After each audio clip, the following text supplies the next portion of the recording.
अहिल्यानगरमध्ये अवैध दारू साठ्यावर मोठी कारवाई।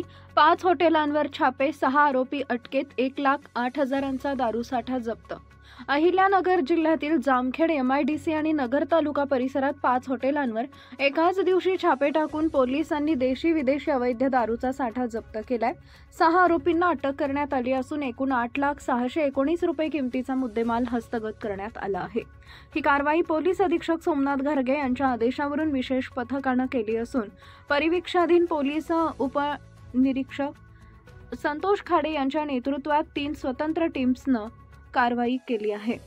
हॉटेल साहेवात जामखेड 37,460 मुद्देमाल, hotel Tambe Jamkhed 16,854, hotel Kaveri Jamkhed 5,080, hotel national MIDC 15,725, hotel Aditya Nagar taluka 33,500। पोलिसांचा इशारा, जिल्ह्यात कोणताही अवैध धंदा खपवून घेतला जाणार नाही, कारवाई सुरूच राहणार। इंडिया न्यूज R7 साठी अलाउद्दीन शेख, अहिल्यानगर।